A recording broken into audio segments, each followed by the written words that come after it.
पुनीत मिश्रा। तो शुरुआत इस बात से मैं करता हूं कि मुबारकबाद दी गई है किसकी तरफ से? खामनेई साहब की तरफ से। ईरान के supreme leader Ayatollah Ali Khamenei साहब ने एक एक्स पर पोस्ट किया है और उन्होंने लिखा है कि उम्मीद और इमाम मेहदी के इंतज़ार से भरी ईद मिलाद की मुबारकबाद। ये उम्मीद का स्रोत है ये दिन, क्योंकि ये उस मायूसी के माहौल के बिल्कुल उलट है जो इस्तकबार यानी कि शक्तिशाली ताकतें दुनिया के मजलूमों, कमज़ोर, दबे कुचले लोगों की आंखों के सामने कायम करना चाहता है। और कई सारी खबरें निकलकर सामने आ रही हैं। क्या क्या खबरें हैं? एक तो सायरन बजने लगे हैं। जी हां, सायरन, वार्निंग के सायरन, तैयारी के सायरन बजने लगे हैं मिडिल ईस्ट में। ऐसी खबर निकलकर सामने आ रही है। इसके अलावा धुएं का काला गुबार कहां उठा है, इसकी भी बात हम करने वाले हैं। डील को लेकर क्या बातचीत हो रही है और क्यों अमेरिका की तैनाती अचानक से बढ़ गई है, इजराइल की धड़कनें बढ़ गई हैं या रातों रात बहुत कुछ बड़ा होने वाला है। इन्हीं सब मसलों पर बात करेंगे। मेरे साथ मेरे सहयोगी आनंद प्रजापति मौजूद हैं। सीधे उनके पास चलते हैं और सबसे पहले बड़ी खबर की बात करते हैं। आनंद, बताइए। बिल्कुल, देखिए, दरअसल पहला तो खबर यही है कि वो जो आपने आग की गुब्बारों वाली जो बात की है, तो वो तेहरान में हुआ है और तेहरान के पदिश और सियाए संग में आग की तस्वीरें नजर आ रही है। वहाँ पर आग लगने के बाद जो धुआं उठते हैं वो धुआं देखने को मिला है। दूसरी खबर एक और भी आ रही है, जो खास करके जो आपने सायरन वाली बात कही है, तो वो दरअसल हुआ क्या है कि देखिए, आपको पता है कि ईरान किस तरीके से अभी मुसीबत में फंसा हुआ है, क्योंकि आज ही सुबह खबर आई है कि ईरान के 2 ड्रोन गिरा दिए गए हैं और अमेरिका के द्वारा गिराए गए हैं। लेकिन ईरान कमजोर नहीं है, ईरान मजबूत है और वो जो ड्रोन गए थे उसके माध्यम से बहुत सारे ऐसे सबूत मिल चुके हैं। लेकिन इसी बीच एक खबर सामने आ रही है। वो खबर ये आ रही है कि अमेरिका किसी भी वक्त बातचीत से बाहर निकल सकता है, बातचीत से मना कर सकता है। क्यों? कारण यही है क्योंकि अमेरिका का कहना है कि जिस तरीके से ईरान का रवैया है, क्योंकि बातचीत के लिए हम लोग तैयार हैं, लेकिन आपका जो रवैया है, ईरान का जो रवैया है, वो ठीक नहीं है। इस कारण से वो नाराज चल रहे हैं। और दूसरी खबर एक और है। खबर ये भी आ रही है कि जो हॉर्मुज है, वहाँ स्टेट और हॉर्मुज, बिल्कुल आप सही करें। तो वहाँ पर क्या है कि अमेरिका की जो है कि वहाँ पे गतिविधि देखने को मिली है। उसको हम लोग और विस्तार से आगे बताएंगे। लेकिन एक बात सबसे बड़ी जो सामने, मतलब एक सबको कौतूहल एक तरीके से कह सकते हैं कि अमेरिका इतने दिनों से लगातार ईरान की घेराबंदी कर रहा है, फोर्सेस भेज दिए, यूएसएस अब्राहम लिंकन भेज दिए, लेकिन हमला क्यों नहीं कर रहा है ईरान पर? क्या कारण है? देखिए, हो सकता है कि अमेरिका प्रेशर बनाने की कोशिश कर रहा हो, या अमेरिका कुछ चीज़ों को मनवाने की कोशिश कर रहा हो, दबाव बनाने की कोशिश जिसे कहते हैं, शायद ये कोशिश हो। नहीं, बिल्कुल आप कह रहे हैं, लेकिन वो कोशिश नहीं है। कोशिश एक और है और वो है ईरान का बैलिस्टिक मिसाइल प्रोग्राम। वो बैलिस्टिक मिसाइल प्रोग्राम को अपने रद्द नहीं करना चाहता है। दूसरा, अमेरिका के सामने सरेंडर नहीं करना चाहता है। ये साफ तरीके से, चाहे वो खामनेई साहब हो, चाहे ईरान के राष्ट्रपति मसूद पेजेश्कियान हो, उनके बयानों से भी ये सामने नजर आता है कि वो अमेरिका के सामने सरेंडर नहीं करेंगे। रिजीम चेंज की जो बात अमेरिका ने ठानी है, या फिर ट्रंप ने जो सपना देखा है कि रिजीम चेंज करके रहेंगे ईरान में, वो सपना शायद अधूरा रह जाएगा अमेरिका का। क्यों?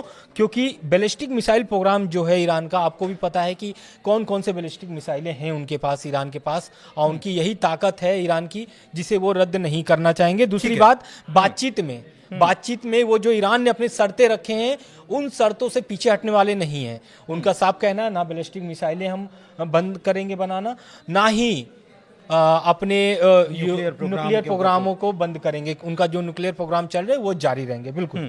देखिए, एक चीज और है, एक दिलचस्प बात यह है कि अमेरिका भले ही ये कह रहा हो कि ईरान आक्रामक रवैया या उसका रुख जो है वह आक्रामक है, लेकिन आप इस बात को समझिए कि ईरान बहुत बेहतर तरीके से समझता है, क्योंकि वही डील कर रहा है।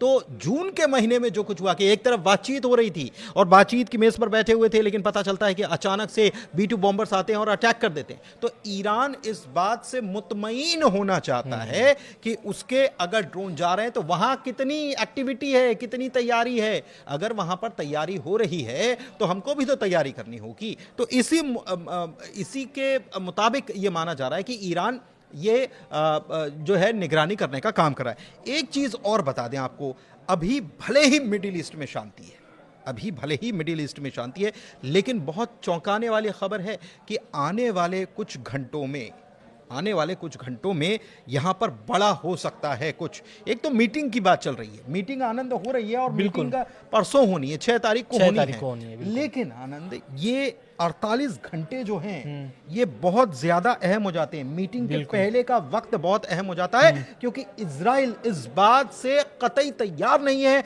और इस बात से कतई इत्तेफाक नहीं रखता कि ईरान और अमेरिका बैठे बातचीत करें।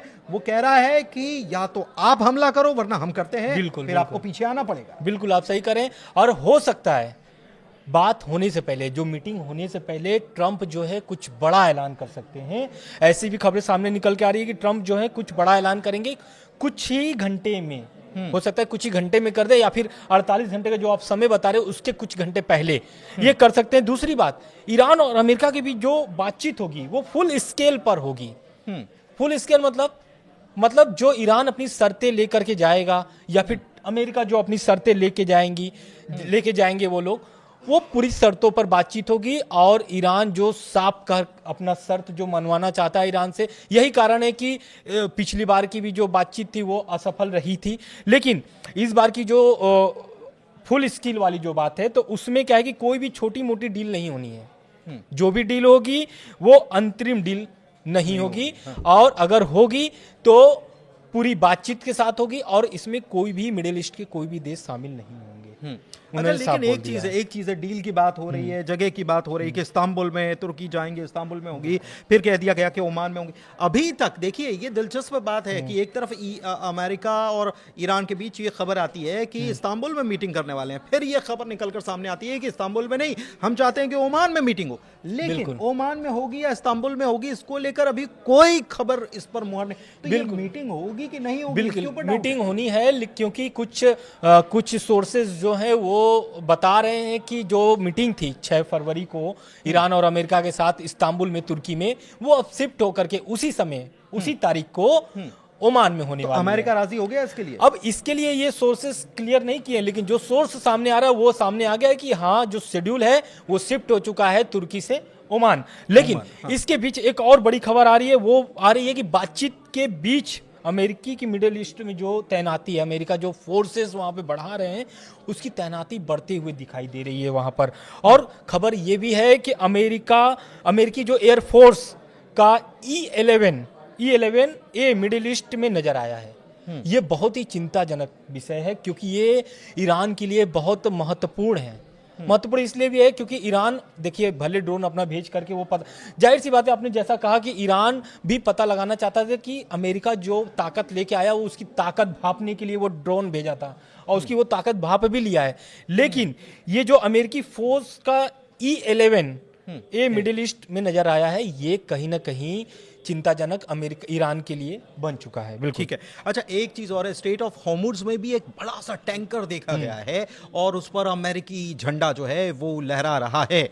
तो ये तो जाहिर सी बात है कि तैयारियां जो है, एक तरफ बातचीत की चल रही है और दूसरी तरफ तैयारियां कुछ और नजर आ रही हैं। अमेरिकी फोर्सेस जो हैं उनको और ये कह लीजिए कि पीछे से कह दिया गया है कि आप तैनाती के लिए आगे बढ़ो, ऐसी खबरें भी निकलकर सामने आ रही हैं। ईरान ने भी एक तैयारी कर ली है। ईरान की जो तैयारी है वो अमेरिका के लिए हो सकता है एक बड़ा झटका भी लग सकता है, क्योंकि ईरान ने Abu Mahdi naval cruise missile का टेस्ट कर लिया है। और इसका जो रेंज है, इसकी ताकत अगर हम बात करें सरल शब्दों में, तो 2600 किलोमीटर दूरी का ये टारगेट करके तबाह कर सकता है। 2600 किलोमीटर दूर तक ये समंदर में ये टारगेट करके तबाह कर सकता है।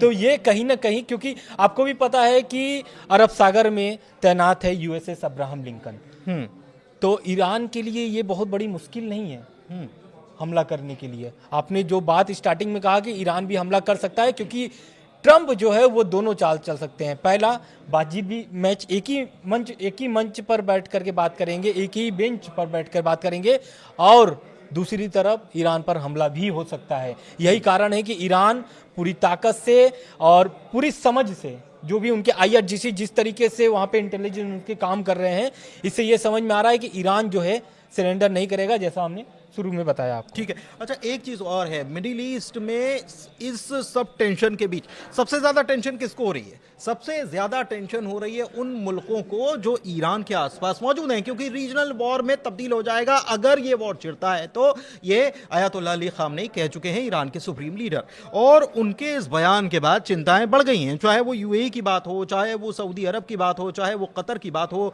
चाहे मिस्र की बात हो, जॉर्डन की बात हो, ये तमाम मुल्क जो हैं वो इस वक्त टेंशन में, खास तौर पर उन जगहों पर टेंशन बढ़ गई है जहां पर अमेरिकी बेस हैं। उसको लेकर भी एक खबर आ रही है, हालांकि ये सोर्स के हवाले से, क्योंकि कई सारे सोशल मीडिया पर दावे पोस्ट किए जा रहे हैं। उसी बीच सऊदी से खबर आ रही है, क्या खबर है? बिल्कुल सऊदी से आ रही है, लेकिन एक मैं थोड़ा सा जिक्र करना चाहता हूं खामनेई साहब का। खामनेई साहब ने बोला क्या था? खामनेई साहब ने बोला था कि हम युद्ध नहीं चाहते हैं, लेकिन अमेरिका अगर हमला करता है ईरान पर तो इसका पूरा मुंह तोड़ जवाब दिया जाएगा, जो तब्दील हो सकता है पूरे मिडिल ईस्ट में, यानी कि रीजनल वॉर छिड़ सकता है। क्यों? क्योंकि उन्होंने साफ जिक्र कर दिया था कि जो भी मिडिल ईस्ट में यूएस के अब एयरबेस है वहां पर अटैक होगा। अटैक करने का मतलब है कि कुवैत में करेंगे, कतर में करेंगे, सऊदी में करेंगे, यहाँ पे एयरबेस है, यानी एक मुस्लिम देश दूसरे मुस्लिम देश को हमला करेगा, अटैक करेगा। उसको लेकर के अब सऊदी अरब जो चिंता जताया है, उसने उम्मीद जताया है सोर्सेस के हवाले से कि अगर युद्ध होता है तो ईरान केवल उनके इलाकों में मौजूद अमेरिकी ठिकानों पर हमला करेगा। मतलब कि सऊदी एकदम साफ बोल दिया है कि ऐसा नहीं है कि आप हमला करोगे और हमारी भी उसमें क्षति हो, वो इस युद्ध में शामिल होना नहीं चाहता है। मतलब उन्होंने एक प्रकार कह दिया है कि हम न्यूट्रल रहेंगे, हम इसके हिस्से नहीं हैं। हाँ। अगर देखिए, ये हम कोट नहीं कर रहे हैं, ये सोर्सेस के हवाले से आपको बता रहे हैं, क्योंकि सऊदी को लेकर बीच में भी खबर सामने आई थी कि सऊदी ने कुछ और कहा था एक मीटिंग जो हुई थी उसमें। लेकिन अब ये खबर सामने आ रही है कि सऊदी को भी ये लग रहा है, क्योंकि कुवैत में इमरजेंसी सायरन बजाकर तैयारियों की टेस्टिंग देखी गई है, एक खबर। दूसरी खबर ये है कि सऊदी को ये लग रहा है कि अगर वहां पर वॉर सिचुएशन होती है और ऐसे में जवाबी कार्रवाई में ईरान अगर अमेरिकी बेसिस को निशाना बनाता है तो वहां उनके यहाँ भी हैं, और अगर उनके यहाँ हैं तो वहां पर अटैक होगा तो हम कुछ नहीं करेंगे। और न्यूट्रल रहेंगे का मतलब ये है कि ये आप दोनों के बीच का मामला है, भले ही हमारी जमीन पर उनकी तैनाती है तो आप वहां करेंगे तो हम न्यूट्रल रहेंगे, हमको कोई दिक्कत नहीं होना चाहिए। ऐसी खबरें निकलकर सामने आ रही है। लेकिन सऊदी के तरफ से अगर ऐसी खबर निकलकर आ रही है तो सऊदी को इस बात की चिंता बहुत सता रही है, इस बात को यकीन करिए। सऊदी के साथ साथ कतर और मिस्र, तुर्की, इन लोगों को भी सता रही है। क्यों? क्योंकि कुछ खबर ऐसे भी सोर्स के हिसाब से, सोर्सेस से जो आए हैं वो आए हैं कि जो हॉर्मुज है वहां से क्या होता है कि व्यापार होते हैं, करीब दुनिया के 10 से 20% के व्यापार होते हैं, और अगर अटैक होता है तो ईरान जो है कि सबसे पहले वहां पर उसको ब्लॉक कर देगा। ब्लॉक कैसे करेगा? क्योंकि वही जगह पर ईरान अभी 2 दिन पहले 1 और 2 फरवरी को युद्ध अभ्यास कर रहा था। ये बड़ी बात है ना, ये बड़ी बात। तो ये कहीं ना कहीं सऊदी, कतर, तुर्की, मिस्र, जितने भी मिडिल ईस्ट के देश जो उस रास्ते से व्यापार करते हैं, उनके लिए ये सबसे बड़ी चिंता है। वो उसके अलावा यूरोप के देश भी हैं, बिल्कुल उनके लिए भी चिंता है। और एक तरफ देखिए, ये घेराबंदी इसको कह सकते हैं हम, आप स्टेट ऑफ हॉर्मुज की बात बता रहे हैं। दूसरी तरफ अगर रेड सी की तरफ जाते हैं तो वहां पर भी हूती जो है उन्होंने तैयारी कर दी है, और माना जा रहा है कि वहां पर भी उस रास्ते को ब्लॉक। तो इससे ये समझिए कि ये क्षेत्रीय ही नहीं, अगर ये वॉर छिड़ता है तो ये बड़े पैमाने पर इसका स्केल बहुत बड़ा होने वाला है। क्योंकि आप अगर सुप्रीम लीडर अगर बोलते हैं ईरान के, यानी कि एक प्रमुख शीर्ष पद पर बैठा कोई नेता, कोई ऐसा फालतू बात तो बोलेगा नहीं, जो भी बोलेगा सटीक बोलेगा और वो अपने देश हित में बोलेगा।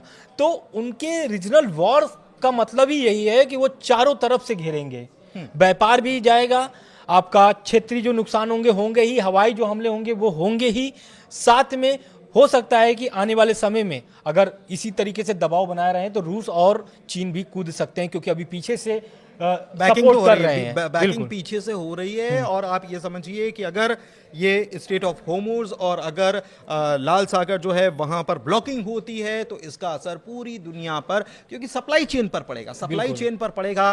तो कितने दिन तक ये सप्लाई चेन रुकती है उसके ऊपर भी बहुत सारी चीजें निर्धारित होती हैं। फिलहाल के लिए ग्लोबल अड्डा के इस वीडियो में इतना ही। थोड़ी सी वीडियो जरूर लंबी हो गई, थोड़ी आजकल जानकारियां भी लगातार आ रही हैं, इसलिए हम आप तक पहुंचाते भी हैं। फिलहाल ग्लोबल अड्डा में इतना ही। अपना प्यार देते रहिए। वीडियो कैसा लगा ये बताते रहिए। बहुत शुक्रिया। शुक्रिया।